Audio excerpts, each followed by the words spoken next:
কোরআনই করেছেন। আর এই কোরআন আল্লাহ আমার দুই চোখের সামনে দিয়ে দিয়েছেন। আমি কোরআনকে একসঙ্গে সব দেখতে পাই। জোরে বলবেন সুবহানাল্লাহ। জিবরাইল আমি দেখতে পাই। আল্লাহর ফেরেশতা জিবরাইল সাল্লাম বললেন, ঠিক আছে ইয়া রাসূলুল্লাহ, আসুন। হাত ধরলেন, বুকে লাগালেন। বুকে লাগানোর পর এবার চাপ দিলেন। আমার রাসূলুল্লাহ বলেন, জিবরাইল বলো আমার বুকে কি রাখলা?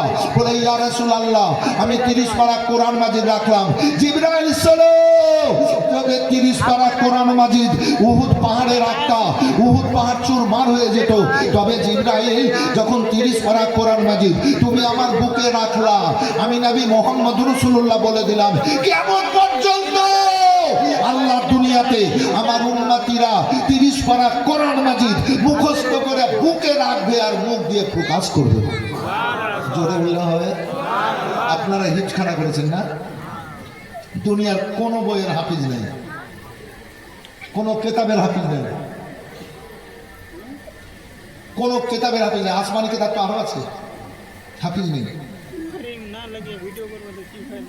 তাওরাত, জব্বুর, ইনজিল কেতাবের হাফিজ নেই। আরো 104 খানা আসমানি কেতাব, হাফিজ নেই। পৃথিবীতে দুনিয়াতে একমাত্র একটা কেতাবের হাফিজ আছে, সেটাই হচ্ছে কোরআনে মাজিদ। বলেন সুবহানাল্লাহ। আমরা মাওলানা মানুষ, 12 বছর পড়েছি, কত পাটি বিছানা চাদর ছিঁড়েছি, তবুও সূরা মুখস্থ করেছি। তো মুখস্থ অনেকটা সূরা ভুলে গেছি, ভুলেছি অরিজিনাল কথা বলছি, ভুলেছি। আয়াত উল্টাপাল্টা হয়। কিন্তু হাফিজেরা 30 পারা কোরআন মাজিদ মুখস্থ করে গড়গড় গড়গড় করে 30 পারা মুখস্থ এই কোরআন মাজিদ পড়ে দেয়। জোরে বলবেন। এ বড় একটা নিয়ামত তৈরি করেছেন আপনারা এই হিজখানা। কোরআন শরীফ পড়লে এক অক্ষরে 10 নেকি। যদি কেউ শুনে মহব্বতে, ও পাবে এক অক্ষরে 10 নেকি। যে পড়তে জানে না, শুনতে জানে না, শোনার সময় নাই, ও যদি ওযু করে শুধু কোরআন মাজিদের অক্ষরগুলাতে চোখ বুলায়, তো যতটা অক্ষরে নজর যাবে তত 10 নেকি আল্লাহ পুরস্কার দেবেন। বলেন সুবহানাল্লাহ। তাহলে দেখলে নেকি, পড়লে নেকি, শুনলে নেকি। এমনই এক জিনিস তৈরি করেছেন। এ উম্মতে মুহাম্মাদি আমরা কত বড় ভাগ্যবান, কত বড় বড় নিয়ামত আল্লাহ আমাদেরকে দান করেছেন। সেগুলা থেকে একের পর দ্বিতীয় দিন আমরা বিরত হয়ে যাচ্ছি। সেহেতু হিজখানাকে আগে দিকে নিয়ে যাওয়ার জন্য, হিজখানাকে বাড়িয়ে দেওয়ার জন্য ছেলে মেয়ে ছোট বড় সবাই সব সমান জন্য সাথ দেবেন। আল্লাহ আপনাদেরকে যেন সাথ দেওয়ান, আল্লাহ যেন কবুল করেন। সবাই বলেন আল্লাহুম্মা আমিন। এ বেরাদার, তাই আল্লাহ রাব্বুল আলামিন বললেন, হাবিব ওই রাতের কসম যেই রাত্রিতে সবে কদরের অন্ধকার রাতে তোমার বুকে আমি 30 পারা কোরআন মাজিদ রাখেছিলাম। হাবিব ওই জামানার কসম, ওই সময়ের কসম, যখন আমার নবী মুসা বলে আল্লাহ তোমাকে দেখব, তোমাকে দেখব, তোমাকে দেখব, আমি বললাম ও মুসা আমাকে দেখতে পাবে না, দেখতে পাবে না, দেখতে পাবে না। আমার নবী মুসা বলে আল্লাহ দেখব। আমি বললাম তুর পাহাড়ে চলে যাও। মুসা তো নবী তুর পাহাড়ে গেল। আমার তরফ হতে সামান্য একটু আলো ছেড়ে দিলাম, তুর পাহাড় পড়ে গেল, পাথর পড়ে ছাই হয়ে গেল। যে ছাইগুলা সারা দুনিয়ার মানুষ কিয়ামত পর্যন্ত সুরমা রূপে ব্যবহার করবে। ভাইজান আমার, আল্লাহ বড় নিয়ামত দিয়ে দিলেন। ওয়াসিলাই হযরতে মুসা আলাইহিস সালাম আশ্চর্যিত হলেন। আল্লাহ রাব্বুল আলামিন বলেন মুসা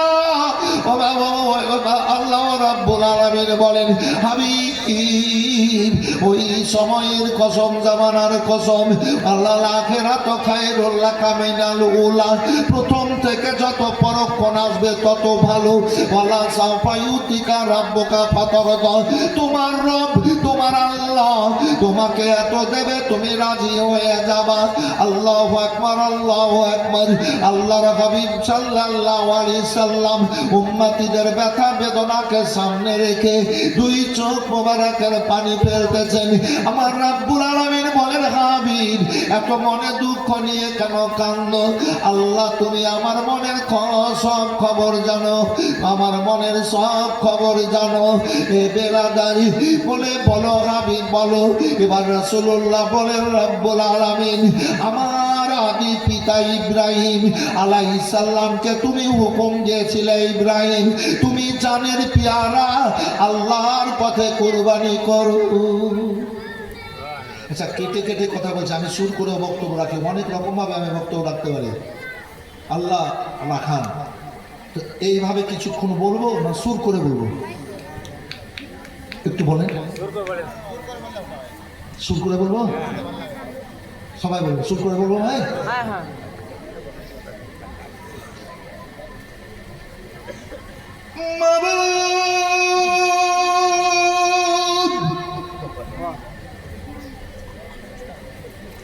তুমি ইব্রাহিম সাল্লামকে হুকুম দিয়েছিলে, ইব্রাহিম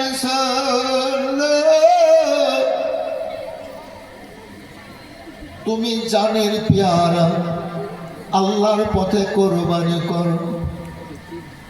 জানের পেয়ারা বেটা, জানের পেয়ারা বেটা। বর্তমান সময়ে ছেলেরা গুরুত্ব দেয় না, বাপ কি জিনিস মা কি জিনিস বুঝতে চাইছে না। স্ত্রীদের কথাতে, মেয়েদের কথাতে অনেক অনেক ছেলেরা পড়ে গিয়ে বাপ মায়ের কাছ থেকে দূরে সরে যাচ্ছে।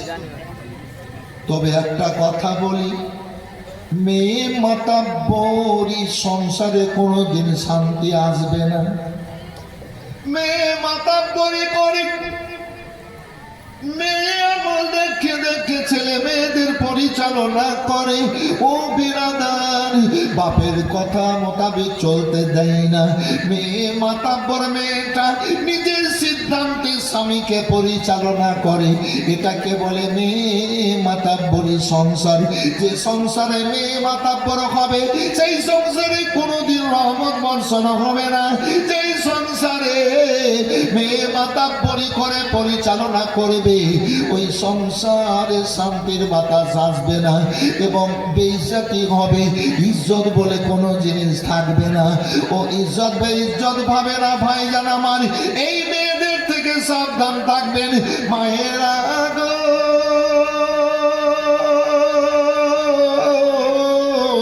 আপনারা সংসারে মাতাব্বরি করে সংসার পরিচালনা করিয়েন না। আমি আমার কথা বলছি, আমার ভাষার কথা বলছি। কোরআনে আল্লাহ বলেছেন, আর রেজালো কওয়ামুনা আলান নিসা, মেয়েদের হাকিম হলো স্বামী। স্বামীরা হুকুম দেবে, সংসার পরিচালনা হবে। মেয়েরা স্বামী পেয়ে আছেন বুঝতে পারছেন না, যেদিন স্বামী মারা যাবে হাতের চুরি ভাঙবে সেদিন বুঝতে পারবেন স্বামী কি জিনিস। কি কি একটু হ্যাঁ বলেন না? স্বামী কত বড় নিয়ামত বুঝতে পারছেন না। কোথা থেকে পেলেন? আপনার স্বামীর বাপ মায়ের কাছ থেকে আসা নিয়ামতকে আপনি স্বামী বানিয়ে নিয়ে আছেন। কথা ঠিক বললাম না বেঠিক? তো স্বামীর সেবা করবেন, স্বামীর পায়ের তলে জান্নাত। যে মেয়েরা শাশুড়ি শ্বশুরের খিদমত করবে সেই মেয়েদের হবে স্বামীর পায়ের তলে জান্নাত। অত বিস্তারিত বলার সময় নাই, অন্যদিকে বক্তব্যকে নিয়ে যাব। বর্তমান সময়ে খুব কম দেখতে পাবেন যে বৌমায়েরা শাশুড়ি শ্বশুরের কাপড় কেচে দেয়। একটু হ্যাঁ না বলেন না? কি কি শাশুড়ি শ্বশুরে কাপড় খেতে নেই? এত সাহস কিসে?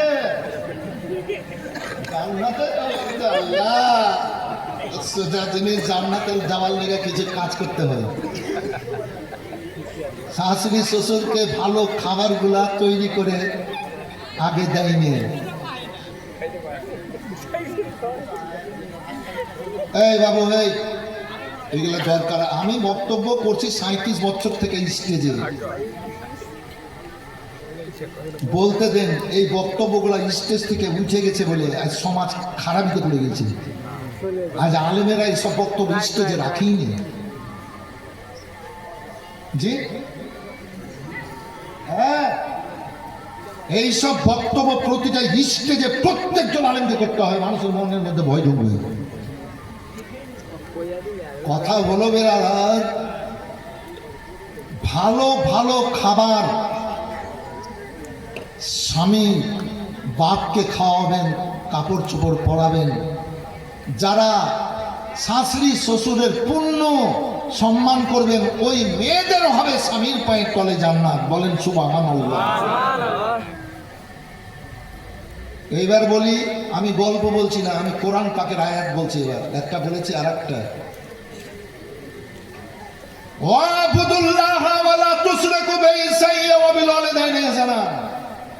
আল্লাহ বলেছেন আল্লাহর ইবাদত বান্দিগি করো। আল্লাহ পাঠিয়েছেন আল্লাহর সাথে কাউকে শরীক করিও না। তারপরে পরে বাপ আর মায়ের সেবা খিদমত করিও। ছেলেরা বাইরের মানুষ, বাইরে যাবে। মেয়েরা বাড়ির মানুষ, ওই বউ মায়েরা শাশুড়ি শ্বশুরের খিদমত করবে। আচ্ছা, কোরআনের আয়াত দিয়ে বুঝালাম, বললাম কি না বাবু? একটু হ্যাঁ না বলতে হবে বক্তব্য। তাহলে যে বললো গল্প, ও পাক্কা অন্যায় করেছে, ওকে তোবা করতে হবে, না তো ইমান হারা হয়ে যাবে। কোরআনের কথাকে গল্প বললো। কে বলেছে আমি জানি না, আওয়াজ আমার কানে এসছে। আর লুকিয়ে আমি রাখি না কথাটা। কথা স্টেজে হক বলনেওয়ালা মানুষ ভালোবাসে আমাদের। আল্লাহ রাব্বুল আলামিনের দুনিয়ায় দেখো না ভাই জান আমার, আল্লাহর কাজ করতে হবে। এমন কাজ করব যেন আমার আল্লাহ খুশি হয়ে যান। জোরে বলেন সুবহানাল্লাহ। আমি কে এলো রে দুনিয়ায়, রাসূল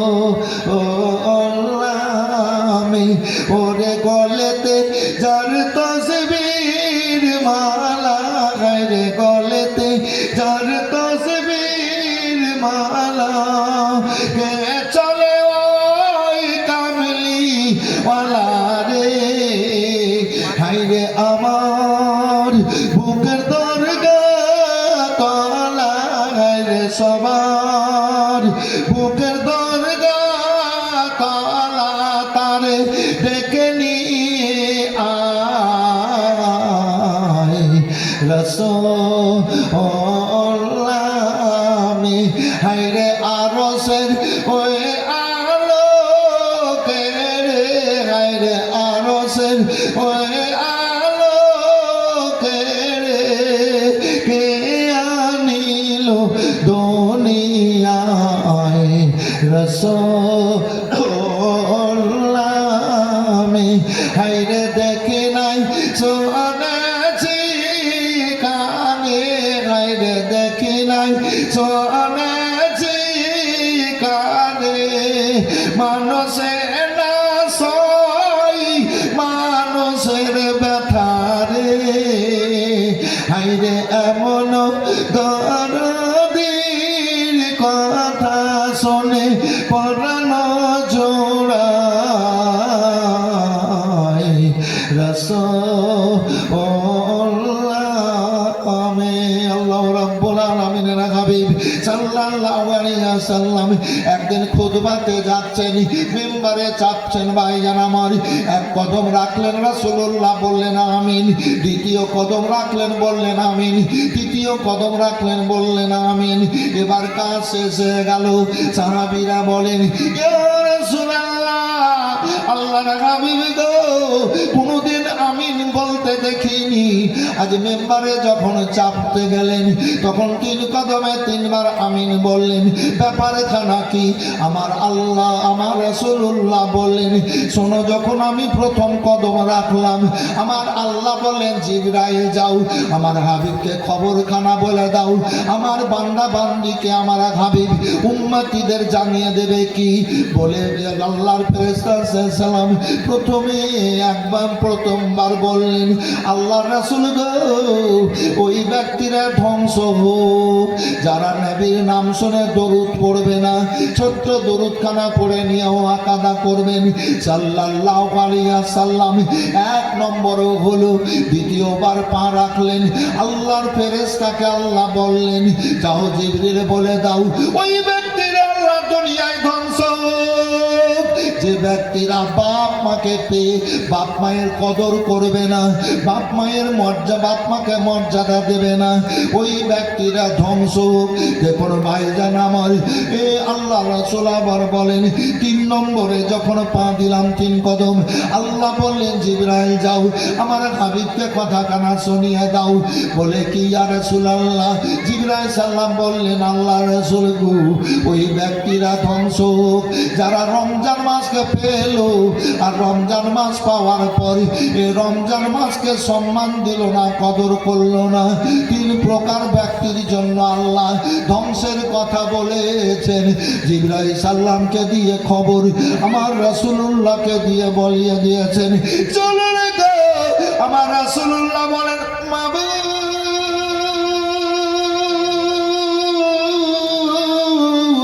তুমি তো জানো গো আল্লাহ, আল্লাহ রাব্বুল আলামিন বলেন, হাবিব তুমি বলো।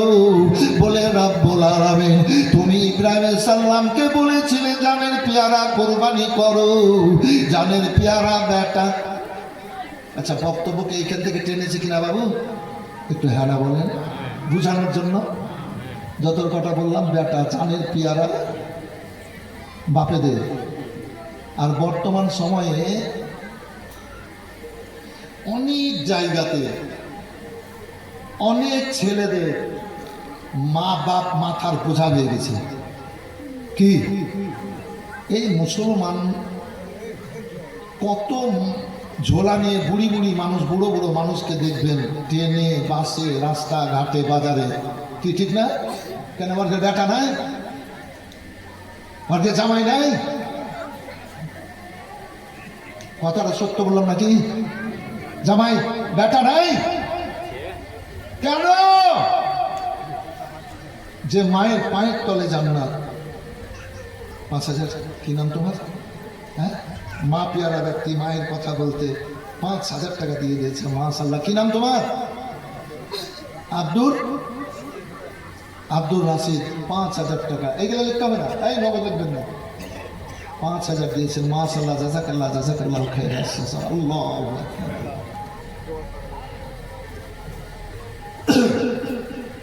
তো ভিক্ষা চাইছে এই মুসলমান সমাজ। আজ যদি আমরা জাকাতের অসুরের সাদকা ফিতরার যদি আজ নিয়মটা ঠিক রাখতাম তো সমাজে একটাও গরিব থাকতো না, একটাও গরিব থাকতো না। আমরা শরীয়তের আইন থেকে দূরে ছিটকে পড়ে যাচ্ছি। জানে পেয়ারা বাটারা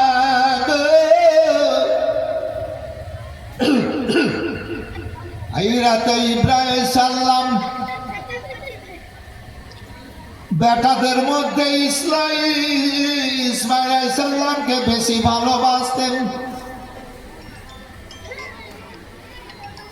ইসমাইলকে কোলে নিয়ে হাজেরা ছিলেন। আল্লাহর হুকুম হয়েছিল, নিজের ঘর বাড়ি থেকে বনবাসে হয়েছিল, বনবাসে গেছিলেন। বনবাস হয়েছিল, বনবাসে গেছিলেন। ওই কাবার এলাকায় পাহাড় পর্বত জঙ্গল,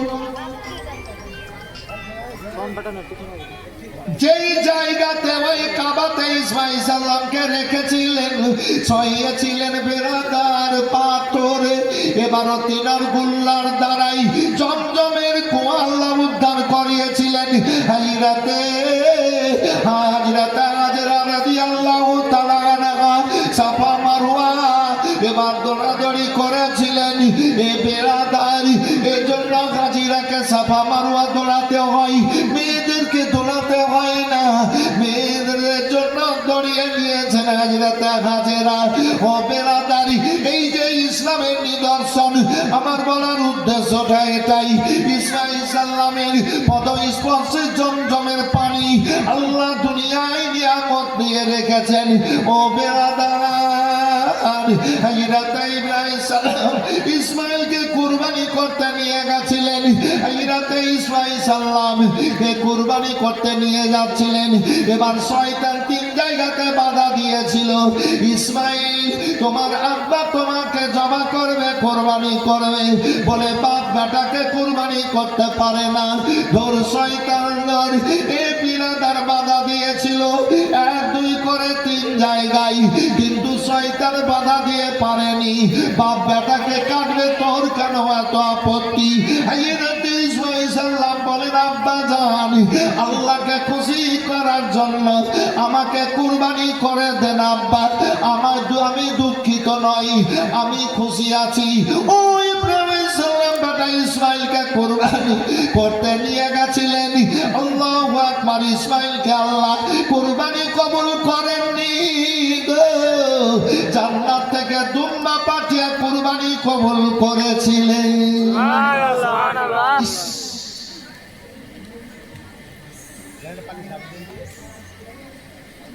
হযরতে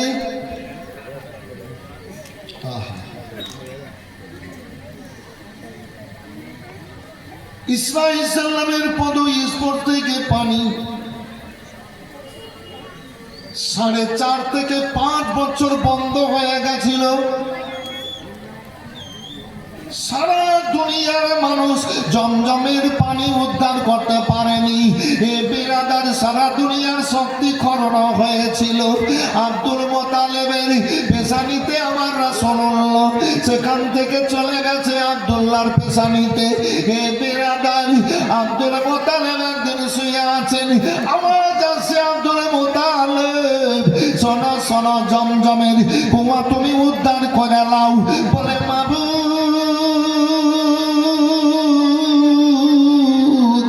আমি জমজমের কুয়া কি করে উদ্ধার করবো গো আল্লাহ?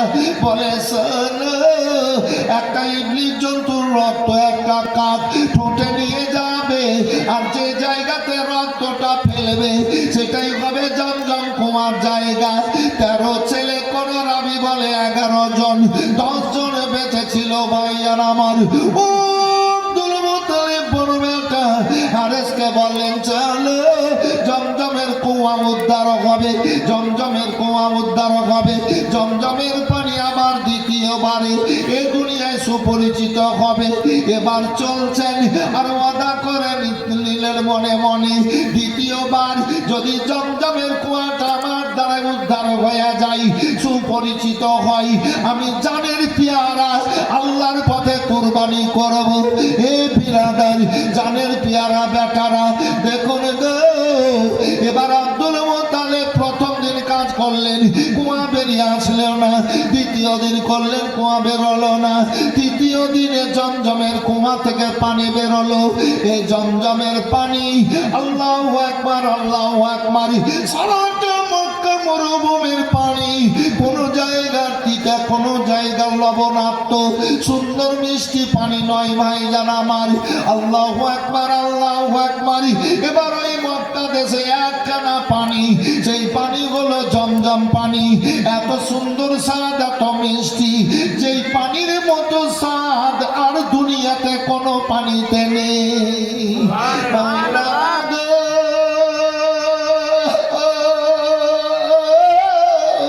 আল্লাহ রাব্বুল আলামিন এত বরকত দিয়েছেন যে প্রতিদিন 25 লক্ষ হাজার ব্যারেল ওই জমজম কুয়া থেকে বের হয়। প্রত্যেক দিন 25 লক্ষ হাজার ব্যারেল পানি বের হয়, সারা দুনিয়ায় সরবরাহ হয়। সারাটা মক্কা মক্কা দেশে সরবরাহ হয়, ইরাকে, কুয়েতে, সিরিয়ায় যাই, মিশরে যাই, তবুও যত টাকার পানি ততটাই থাকে। ও বিরাদার, হযরতে আব্দুল মুত্তালিব বেরদারা এবার তৃতীয় দিনে উদ্ধার হয়ে গেল। বাক্কা বাক্কা শব্দ বললেন, পানি নিয়ে মানুষ এবার আনন্দ করতে লাগলেন, খেতে লাগলেন, পান করতে লাগলেন। এবার কিছুদিন কেটে গেল। আব্দুল মুত্তালিব ওয়াদা করেছিলেন, আমি জানের পেয়ারা কুরবানি করব। এবার আওয়াজ আসছে, হে আব্দুল মুত্তালিব, তুমি ওয়াদা করেছিলে জানের পেয়ারা কুরবানি করব। হে আব্দুল মুত্তালিব, তুমি জানের পেয়ারা আল্লাহর পথে কুরবানি করো, জমজমের কুয়া বেরিয়ে গেছে। এ বেরাদার, আব্দুল মুত্তালিব দেখলেন তাই তো, আরবের মানুষ উটকে বেশি ভালোবাসে। পরের দিন 100টা উটকে কুরবানি করে দিলেন। আমার এ কুরবানি আল্লাহ কবুল করে নেবেন। আমার মাথার উপর থেকে বোঝা নেমে গেল। এবার রাত্রে আবার আওয়াজ আসছে, আব্দুল মুত্তালিব, এ কুরবানি তোমার আল্লাহর দরবারে কবুল হয়নি, তুমি জানের পেয়ারা আল্লাহর পথে কুরবানি করো। চিতা উট, পাখরা উটকে আরবের মানুষ খুব ভালোবাসে। পরের দিন চিতা উট 100টা কুরবানি করলেন। আজ মাথার উপর থেকে বোঝা নেমে গেল। এ বেরাদার, আবার রাত্রে আওয়াজ আসছে, এ আব্দুল মুত্তালিব, এ কুরবানি খোদার দরবারে কবুল হয়নি, তোমার জানের পেয়ারা কুরবানি করো। দেখেন, কথা বলছিস কেন?